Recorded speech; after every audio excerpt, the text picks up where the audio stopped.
What if the thing you keep returning to isn't a choice anymore? Not fully. Most people think addiction looks like a dramatic collapse, a rock bottom, something unmistakable and extreme. But for most people living inside it, addiction looks like a Tuesday. It looks like a habit, a routine, a coping mechanism that quietly crossed a line no one announced. And the most dangerous part? The behavioral signs appear long before the person ever thinks the word addiction applies to them. To understand addiction behaviorally, you need to understand one structure in the brain: the mesolimbic dopamine system, what neuroscientists simply call the reward pathway.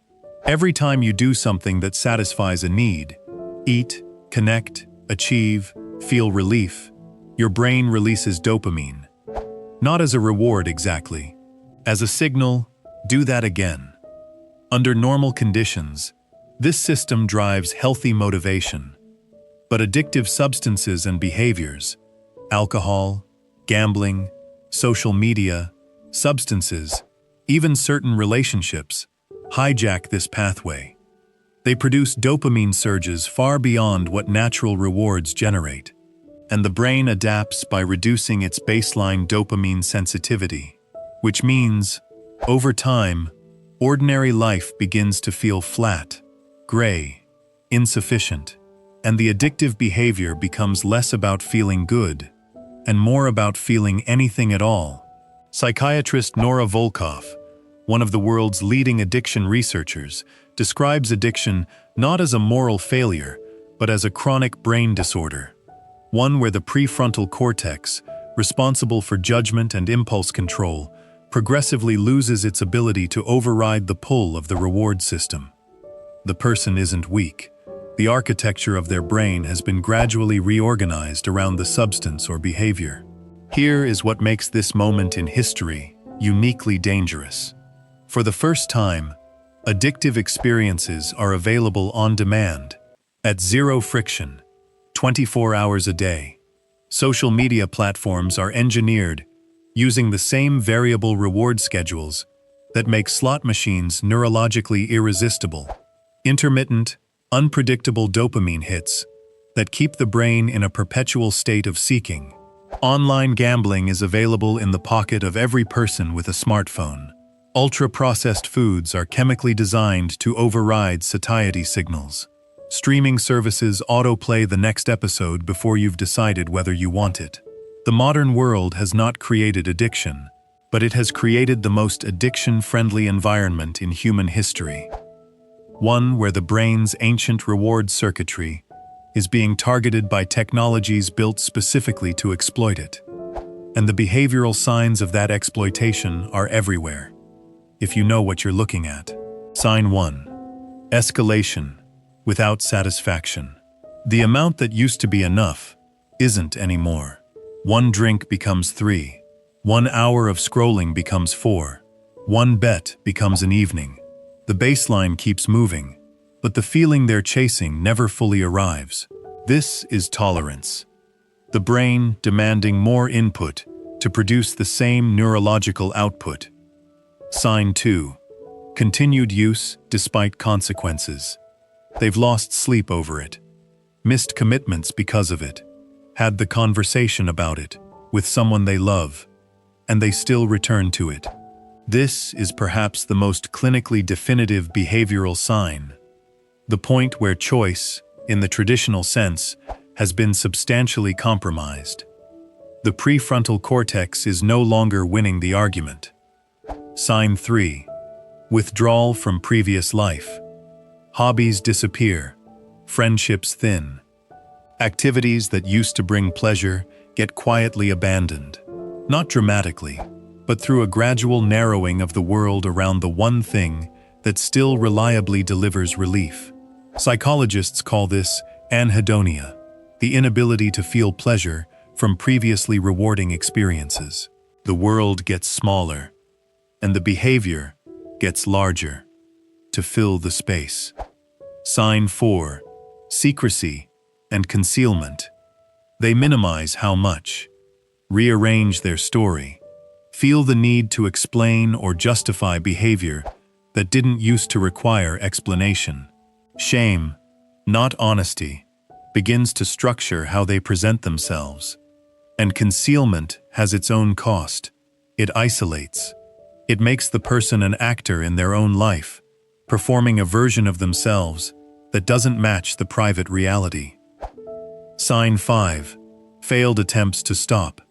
They've tried, multiple times, with genuine intention, and the failure of those attempts has been quietly devastating, because each one reinforces a narrative.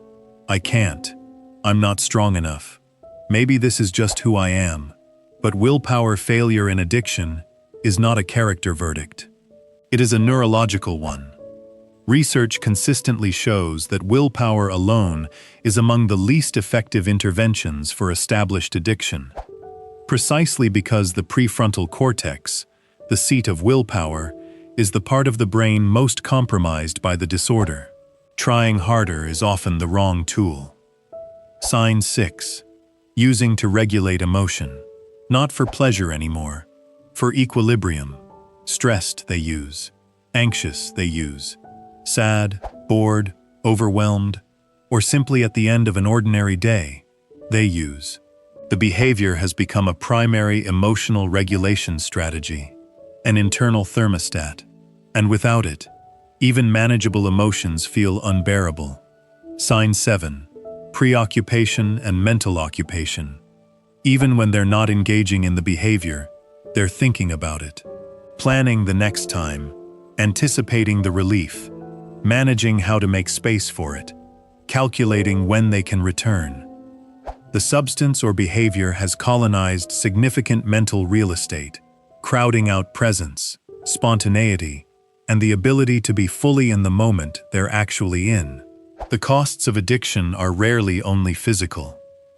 They accumulate quietly in the spaces between, the relationships that thin because the person is always slightly elsewhere, the professional potential that erodes through inconsistency, the self-trust that fractures each time a promise to oneself is broken.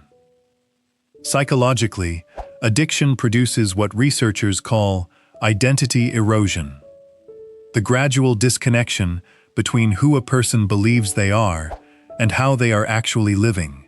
And that gap between the self you know yourself to be and the self you watch yourself becoming is one of the most painful psychological experiences a human being can sustain.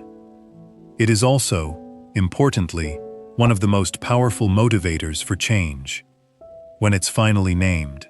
Recovery research has moved significantly in the last 2 decades, and the findings challenge the old narrative of willpower and rock bottom. First, name it without verdict. The most evidence-supported first step is simply accurate labeling, not shame, not drama, but honest recognition. Psychologist James Pennebaker's research on expressive writing shows that naming a difficult experience reduces its psychological grip. What is seen can begin to be addressed. Second, treat the emotion underneath, not just the behavior.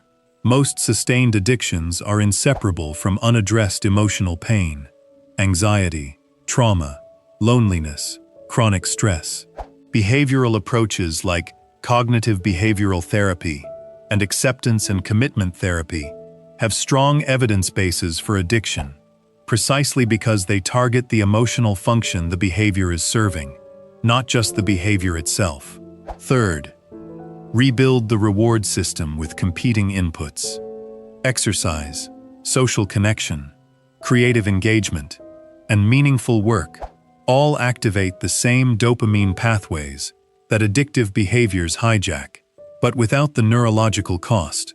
This isn't a replacement for professional support, but environmental redesign, making healthy reward more accessible and addictive reward less frictionless, is one of the most reliable behavioral levers available.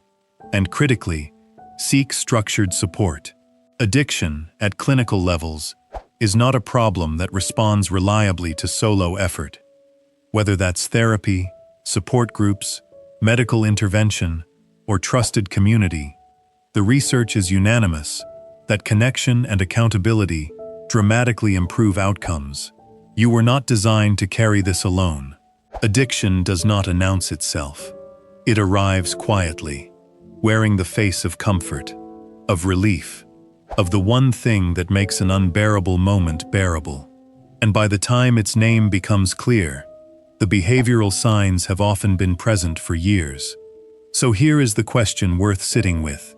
Is there something in your life you return to, not because you want to, but because you no longer feel like you can choose not to? That question is not an accusation. It is a door. And on the other side of it, for anyone willing to walk through, is the possibility of a life that doesn't need to be managed, that can simply be lived. If this raised something for you, or if you're supporting someone you're worried about, our exploration of the psychology of emotional avoidance and why we numb instead of feel goes even deeper. It's right here. And if this kind of honest, evidence-based exploration matters to you, subscribe. This is what we make.